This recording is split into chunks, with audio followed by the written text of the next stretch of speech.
2 days is going to be a weekend. So anyway, we're going to talk a little bit about Batu Putih. And quite recently, we can see in the media, there was a lot of coverage given on the Batu Putih issue. In fact, uh, before the coverage on the media, there was a press conference done. And during this press conference, it was actually detailed it was spoken in much detail during that particular press conference. On top of that, in the parliament, we could see that the Wakil Rakyat or the MPs from different districts or areas, they were discussing about this particular issue. And I think from the top, we have to talk a little bit about why this issue is important and then my thoughts on this particular issue. So anyway, Batu Putih is actually a small little island, right, between Malaysia and Singapore. And on that island, it was only big enough to actually build a lighthouse. So the island is quite small, right?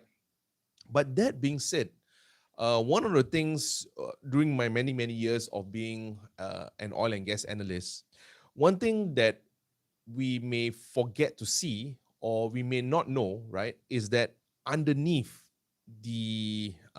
underneath in the ocean, right, whoever gets Batu Putih, right, will have a bigger plot or bigger radius in terms of the ocean area, right?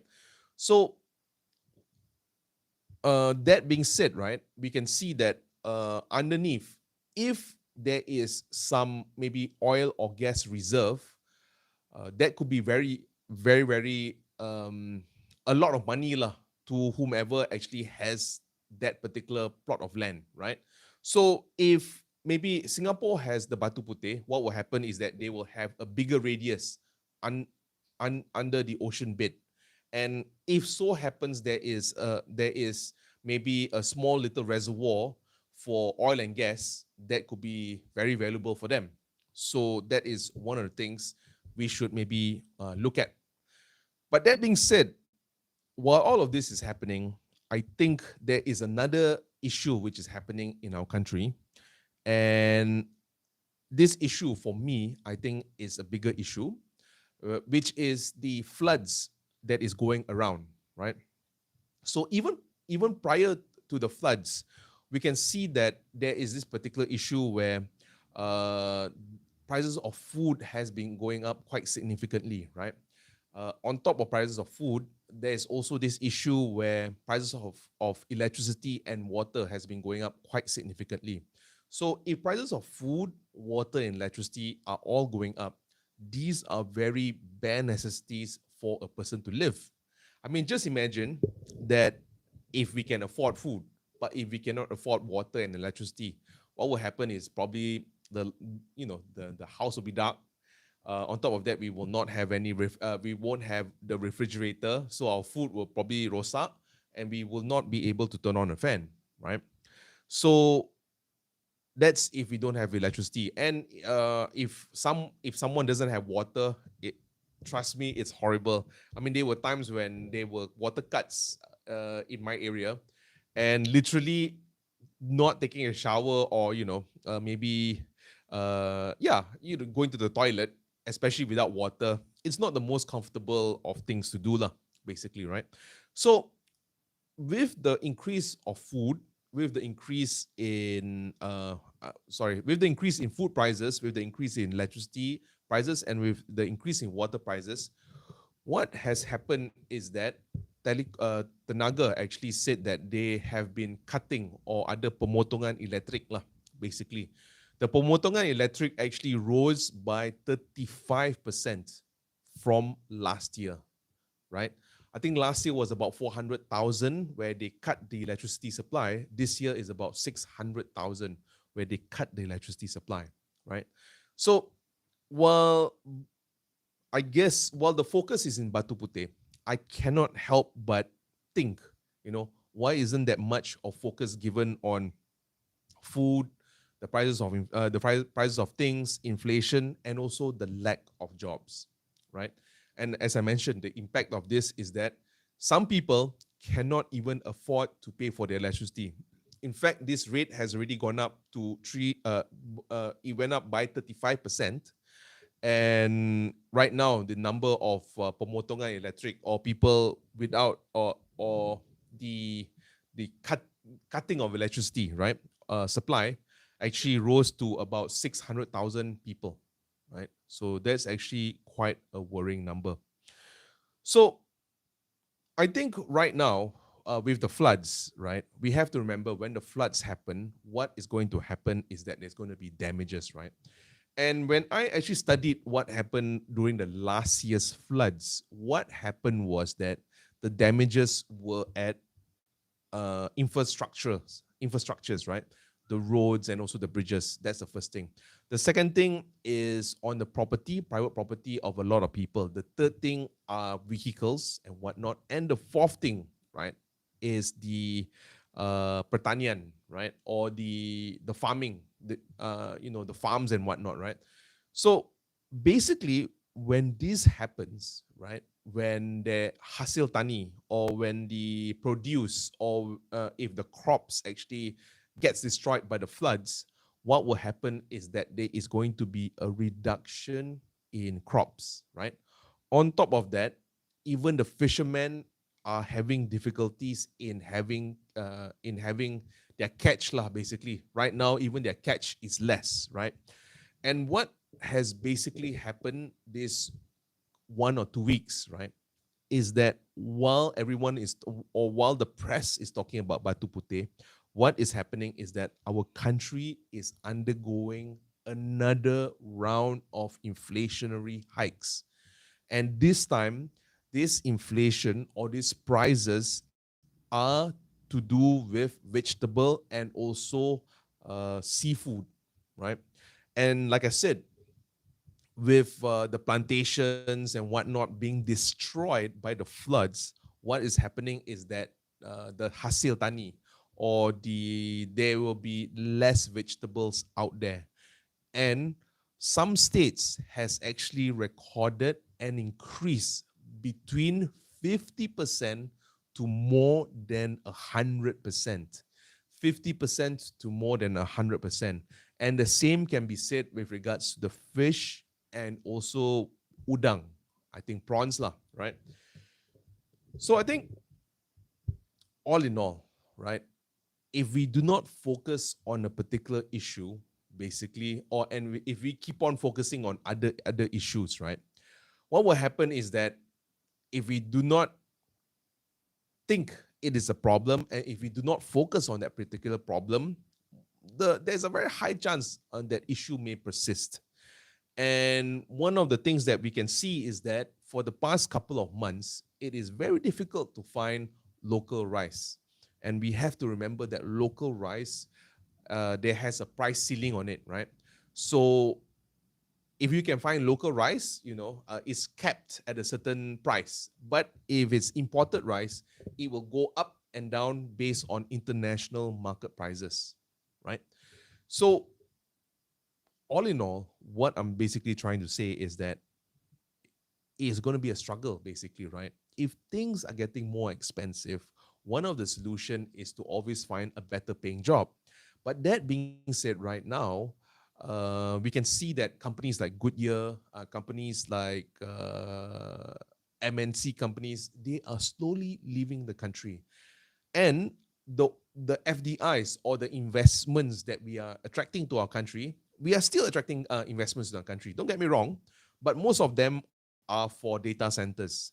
And the thing with data centers is that they are very automated. And if they are automated, the chances of them hiring people are very minimal, very, very minimal. In fact, as compared to a factory, right? So maybe with a data centers, maybe you need maybe 10, 20 people at most, right? But if factory, right, if it manufactures cars, or it manufactures things like clothes, or it manufactures things like maybe plastics, right, you need people. And if it's like an automotive, right, an automotive company, right, you need to actually have people assemble, you need to have people looking at the machines, so on and so forth, right? So right now there is a lot of traditional manufacturing companies which are labor intensive leaving the country, but we have also a replacement or a replenishment of investments coming in, which is also the data centers, right? But as I mentioned, the data centers do not hire as much as traditional manufacturing firm, right? So the issue right now is that with things getting expensive, one of the solutions when things are getting expensive is always trying to find a better job, right? So assuming right now, if A is making 1,000, right, and he spends about 1,000, right? Say assuming right now, all of a sudden, prices of eggs, prices of electricity, prices of water actually went up, right? His expenses actually rose from 1,000 to maybe 1,200 or 1,300, right? And right now he only earns 1,000. So all of a sudden, his salary is not enough to maintain his lifestyle. And the whole thing of it all, he did not even change anything on from his lifestyle. He still maintains the same lifestyle. He maintains buying the same things. Nothing changed at all. But inflation happened, and when inflation happens, what tends to happen is they have to spend more. So when he has to spend more, he has one of two choices. He can either stay and maybe borrow in order for him to finance his lifestyle, or he can try to get another job. And like I said, getting a new job right now is it's difficult lah. It's very very difficult. And one of the things is that the investments coming in our country, they're not labor intensive. So when they're not labor intensive, there are not many jobs to go around, right? So I think all in all, the solution, right, to all of this is, you know, to not rely on others. I remembered many, many years ago, I actually had a mentor, and he used to tell me, he said, for things to change, we have to change.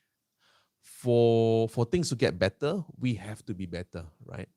And when he told me this, I still remembered I was in my 20s or my 30s, right? At that point in time, we always can always maybe rely on our parents if we are lucky enough, right? So at that point in time, that advice just didn't make sense to me, right? But more and more after looking at what's happening, right, and more after looking at how the economy is panning out, right, I feel that we have to take care of ourselves, right? We cannot depend on others to take care of us. We cannot maybe depend on maybe the government to take care of us, right? We have to be independent, and we have to take care of ourselves.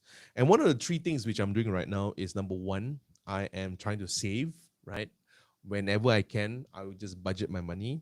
And by budgeting my money, at least I know how much I spend versus how much I earn, right? So that's very important. And I try to save a little bit of money. Number two, what I'm also doing is investing, right? If I'm lucky enough to save a little bit of money, I try to invest, right? And unlike a lot of financial people, gurus out there, right? One of the things which I'm a strong where I love to invest in is actually investing in self lah, in myself, right? And by investing in ourselves, we will be more knowledgeable, and when we are knowledgeable, we will take more effective action, and when we take more effective action, this will allow us to produce more and to be more productive in the time slot given, and we're more productive in that particular point or that particular allocation of time. This is where we may get paid a little bit more, right? So investing in self is also something which I'm doing lah, basically. So I'm just sharing this with everyone, right? Looking at all the news and whatnot, it's very interesting lah, basically, I think. And honestly, when looking not only in Malaysia, but if we were to look at things which are happening in Europe, things which are happening in Middle East, and then we can see the extreme weather patterns, right? I think now more than ever, it's I think it's very prudent for us to save a little bit, have an emergency fund, and also, if possible, try to invest lah. And that's one of the reasons why I actually have this particular channel, to maybe talk a little bit about investing and also saving lah. So I think all in all, I just want to ask you guys, what are your plans, right, for next year? Are you guys, are you guys going to save more? Are you guys going to invest? And if you guys are investing, are you guys going to invest in stocks, or are you guys going to invest in the, cryptocurrencies? Please put it down in the comment section and we can have a discussion. With that, good night, guys. See you later.